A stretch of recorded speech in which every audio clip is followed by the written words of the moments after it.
Hello, everybody. So I thought I'd go ahead and show one of the works that I had done recently.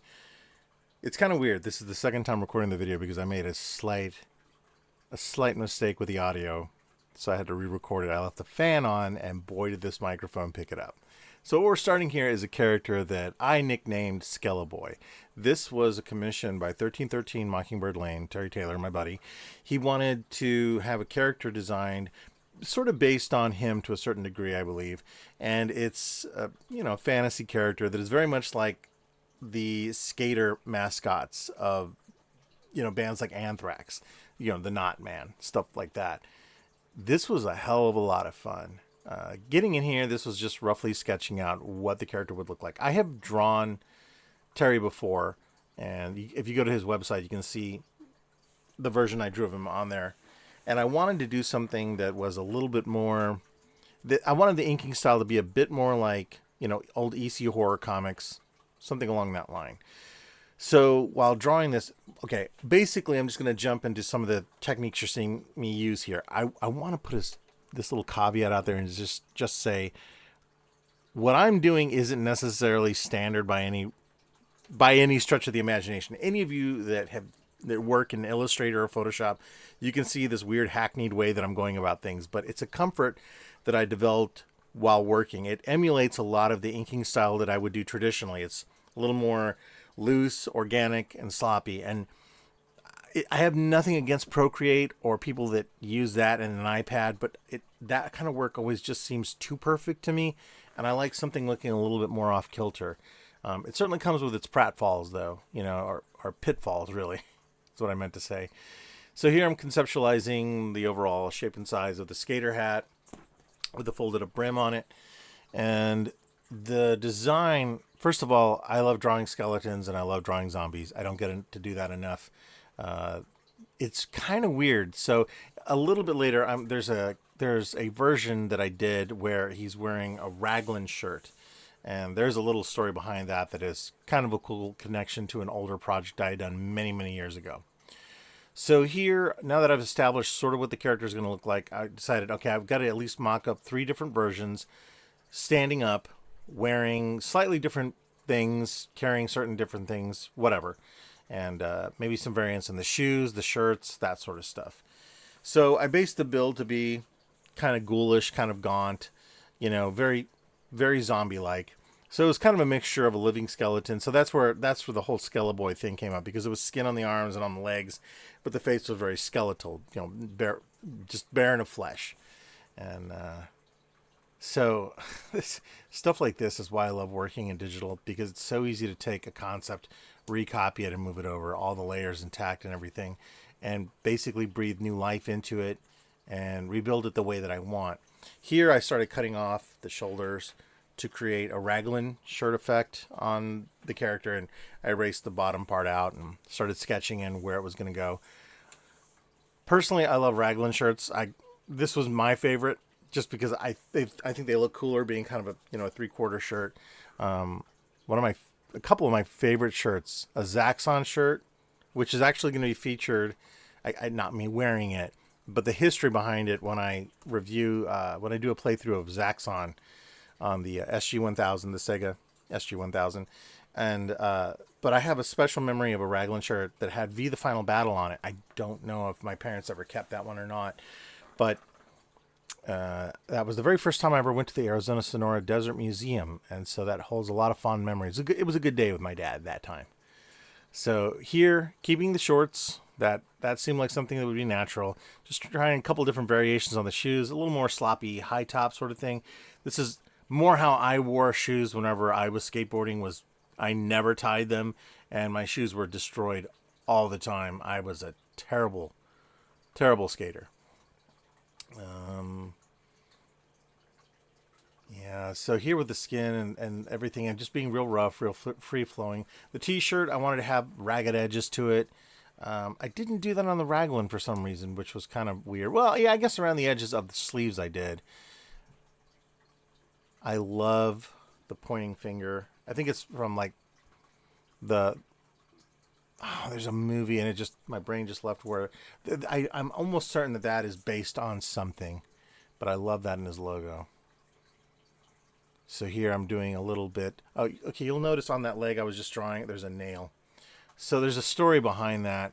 When I was in high school, I don't know why, but the very first thing I ever illustrated in a high school art class was, we were told to draw a country scene.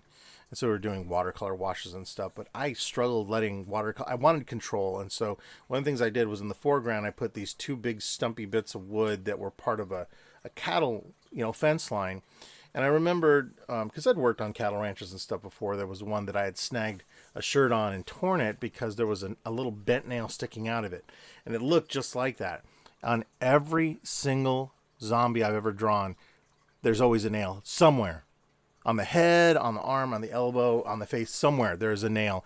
It sometimes gets hidden in something else, but there is a nail in every single zombie I've ever drawn.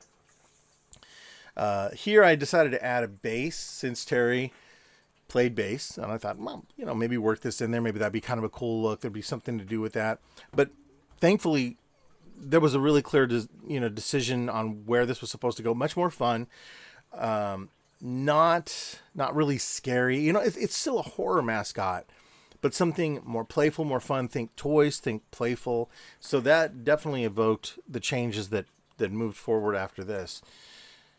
I'll go ahead and show you here a couple of the other prototype sort of layouts that are at least the characters and how I was supposed to incorporate the board, because he was like, well, we have this really cool skateboard that is a coffin shape. So if there's a way to incorporate it in there, could you try something like that? So immediately my mind went to, okay, the character doing some tricks. So this was the first one. And these were just like, and the beautiful thing was I ended up working on this and I thought this is really cool.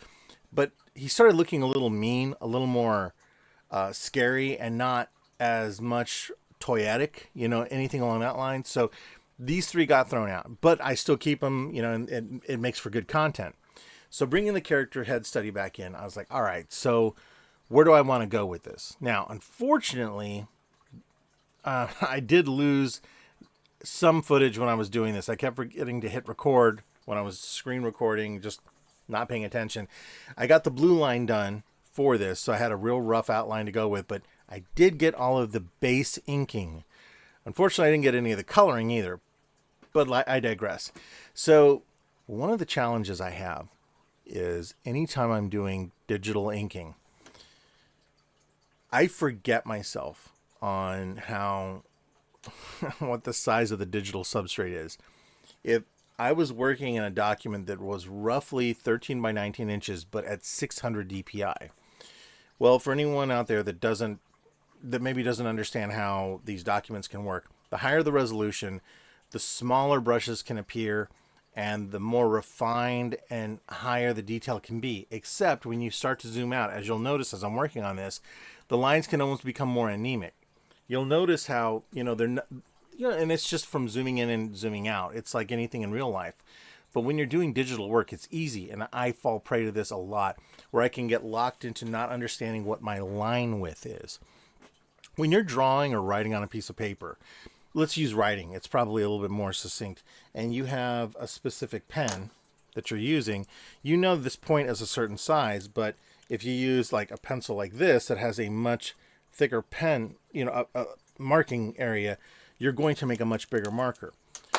They don't change because they're in the physical world, and this is a much fatter pencil and this is a much thinner pen.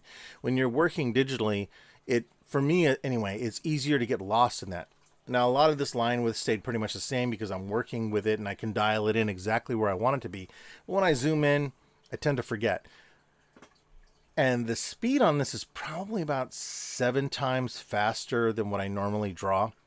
So I work pretty quickly, and because I'm jumping around a lot, I blame my ADHD. I will forget how I'm placing things and what they look like, and I start really enjoying just the inking aspect of it. But that's something I can get locked up into, and then all of a sudden, whenever I want to shrink it down or push it back away digitally to view the whole canvas, suddenly like that, it doesn't look as full-bodied. It doesn't look as defined as I'd like it to be. I did not know until recently about the Shogun Godzilla. And for those of you that don't know what I'm talking about, the Shogun toys were really popular in the 70s.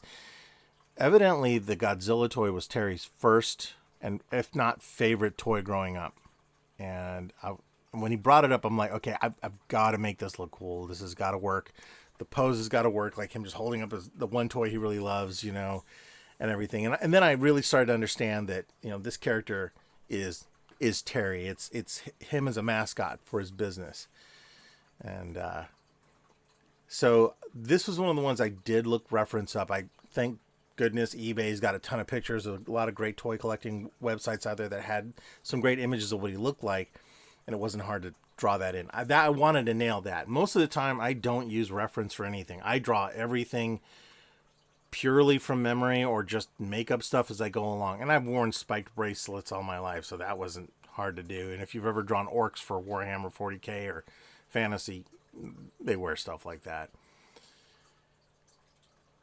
Such a simplistic design, because honestly, there's a few versions of Godzilla that I really love, and at first, when I first saw this, I was like, wow, it doesn't really look like Godzilla. But I was like, no, it does. It really does.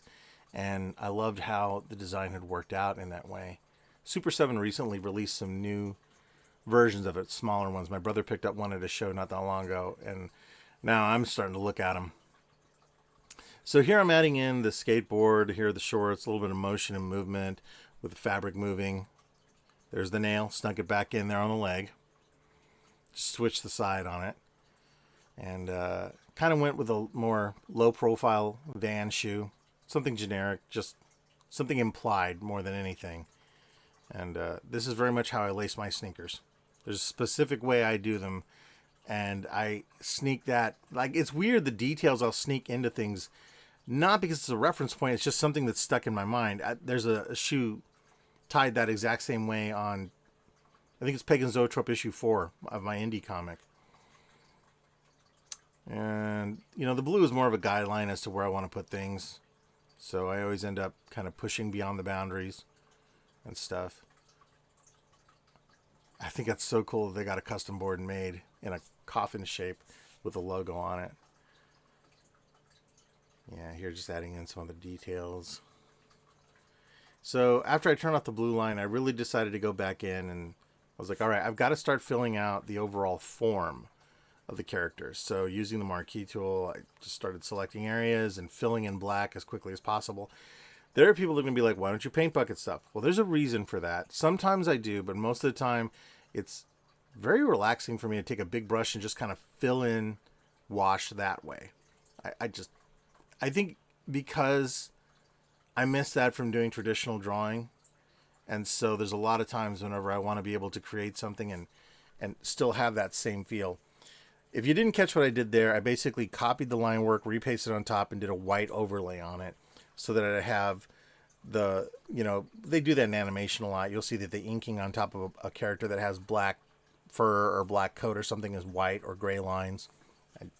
I just thought about it one day. I was like, oh, I'll do that. And see, when you do the paint bucket, if you zoom back a little bit, there's that little fine line that ends up showing up sometimes because the tolerance can be off on how much it crosses over.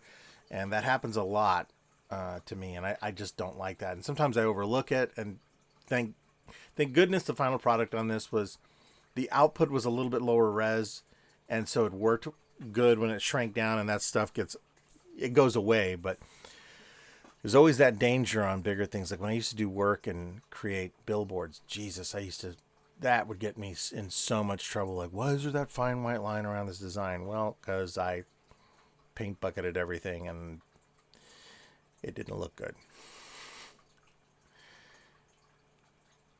I would recommend anyone and everyone get any kind of software you can and record how you draw. You end up discovering so much more about what you obsess over, the weird lines that you'll draw. How I noticed that I mimic, even digitally, what I do in real life. Anytime I've ever sat at a convention or when I'm drawing any of my comic pages, how I jump around. And actually, with my comics, I tend to be more sequential in how I'll approach them. I will go panel to panel because I end up blue line drawing them that way. When I complete a whole page, I will jump around and fill in certain areas, certain ways, just because I get bored of holding the paper a certain way. I don't know why this fist is adorable to me. There's a little bit of shadow here. I wish I'd carried more of that through the rest of the figure. And so here, yeah, see, and then sometimes I'll just step back for a little bit and pause for quite a few minutes just to see exactly where I want the line width to look like overall. And I was really, really trying to be cognizant of what that was going to look like and zoom out, zoom out, zoom out. Which is a danger I had when I used to do acrylic painting or when I work on bigger illustrations. I don't step back like I should. Now, like I said, I didn't have the colors saved when I was adding them in, but here's a breakdown of the Photoshop document. This was the yellow version that he picked. I ended up sending all of the ones I did, green, blue, and red, I believe, as well, too. And then the different elements that were layered in. And there's the finished one. So you notice the nail made it. It's in there, except it gets completely covered by that, which I was like, there was no way to work it. It was fine. It's still in there. It's not a big deal. I really like that. But you can see here where I did some cell shading sort of coloring on there. And I really like how it came out. It looks really good around the face and everything else like that. I took elements of the logos that exist for 1313 and incorporated them in here, which they're great graphic elements on their own right. So it's so much more fun to be able to work with stuff like that already and turn it into something. This was just me making a moon, adding some brush strokes in the background, and then drawing in some trees, which was a hell of a lot of fun. I love creepy stuff like this, and this is more at my wheelhouse, and I don't ever really get much of a chance to do it. So when somebody comes along and says, hey, can you do something I jump at it. I will throw 110% at this because it's just stuff that makes me really happy. And zooming in and looking on all this, I can't even put into words how much I enjoy being able to record what I create and then take a look at it again, because I learn something new about what I do every single time I do one of these recordings and I look back at it. If you guys have questions, please feel free to reach out. There's a bunch of links down below in the comments. And so this is the final one. It's going to be on some shirts that are coming out. I'll be getting one, maybe two of them. And then some stickers and I think some keychains too, which is wonderful. I'm really looking forward to that. And I'm going to stay on the screen to talk you through the last two elements because I've had some questions. People that have watched videos, they have some questions about the end things, and I wanted to explain that here in a bit. But yeah, this was a lot of fun, and I can't wait to see what else happens with this particular design and how it's going to come out on the shirt. I'm really looking forward to all that stuff. That's just so much fun. Oh, look, there's an animation down below here in the corner to subscribe. So if you haven't subscribed, go ahead and do that. I've been gaining a subscriber one a week, which has been fun. And I try not to say it on videos because there was that rumor where YouTube was like, oh, don't say subscribe because then they'll tank your views or you won't get as much reach. I'm trying to grow this organically. I don't really even promote my videos that much just because. But so if you're hearing little meows, that's my cat next to me just jumping up and down. So yeah, and I worked in both Photoshop and Illustrator for this, and there was no traditional drawing or anything. It was all digital. That's how it went. So let's see here, okay. This right here, that's me. That's my Robotech hoodie, and that's Luna Lovegood, Radar, and my old cat Zero. Marbles is not in this photo. He wasn't around yet. And this was the very first thing I ever animated in 3D. Thanks for watching, guys. Catch you later.